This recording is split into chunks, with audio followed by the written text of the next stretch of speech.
तुम पहले ये तो जानो कि बाप है कौन। आते हैं कि बात बाद में, पहले क्या पक्का करो, बाप है कौन। 5 फरवरी 1967 की वाणी का 3रा पेज। बाप को जानने से तुम सब कुछ जान जाएंगे। ये भी जान जाएंगे कि बाप भारत में क्यों आते हैं, विदेशों में क्यों नहीं आते। तो इसमें कौन सी जानने की बात है। जो बाप को जान जाने से हम जान जाएंगे, कोई तो बात होगी। क्या बात है? कोई बात ऐसी है जो बहुत निश्चय में लाती है। माया है। हाँ, बाप की पहचान में कोई ऐसी बात है जो बहुत निश्चय में लाती है, जिसका इस बात से कनेक्शन है कि बाप भारत में ही क्यों आते हैं, विदेश में क्यों नहीं आते हैं। कौन सी बात है? हाँ, माता पिता का बर्थ प्लेस क्यों है, भारत ही क्यों है। वो तो है तो सारे जगत का माता पिता, जगत पिता है, जगदम्बा है, तो विदेशों में भी आना चाहिए।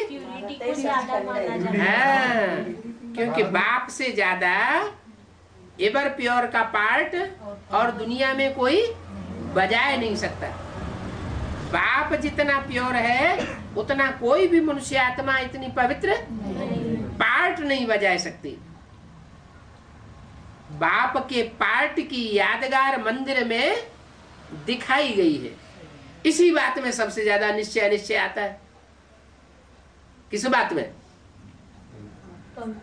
कि बाप जो बाप के रूप में आया हुआ है वो विषपाई क्यों दिखाया गया, उसको विष पीने वाला क्यों दिखाया गया है। बाप तो कहते हैं अमृत छोड़ विष काहे को खाए।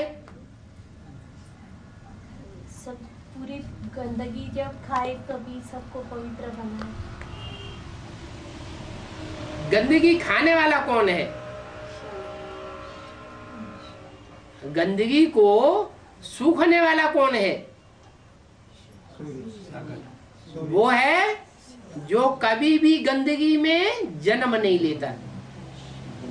कौन नहीं लेता?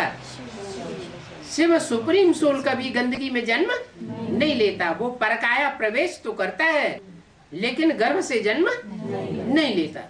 जो गर्भ से जन्म ही नहीं लेता वो अपवित्र कैसे बन जाएगा। तो वो जिसमें प्रवेश करता है उसमें प्रवेश करके ऐसा पार्ट बजाता है जिस पार्ट को मनुष्य मात्र जल्दी समझ नहीं पाते। मनुष्यों की तो बात ही छोड़ दो, तुम बच्चे भी शंकर के पार्ट को समझने में गलतियां कर देते हो। नंबरवार नहीं, नंबरवार होंगे तो कोई 100% भी होगा। शंकर का ऐसा वंडरफुल पार्ट है जो तुम बच्चे भी समझ न सको। जो सबसे बाप के बड़ल्ले समझदार बच्चे हैं वो ही नहीं समझ पाते, तो बाकी जो 500 करोड़ मनुष्य आत्मा है उनके समझने की तो बात ही नहीं। तो बाप को पहले जानो।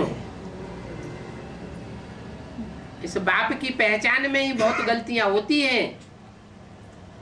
बाप को जब तक पूरा नहीं जाना है तो क्या होगा? अनिश्चय आवेगा। अनिश्चय आने से फिर नीचे गिरते रहेंगे, मृत्यु होती रहेगी।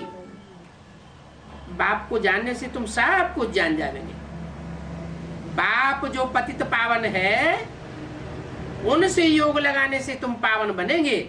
उनसे बाप जो पतित पावन है किसके तन में बैठ के बोल रहा है? दादा लेकर आज ब्रह्मा के तन में बैठ करके ये महावाक्य बोल रहा है। और किसकी तरफ इशारा कर रहा है? बाप जो पतित पावन है उनसे योग लगाने से। उनसे कह के दूर क्यों कर दिया? इनसे क्यों नहीं कहा? ब्रह्मा की तरफ इशारा क्यों नहीं किया?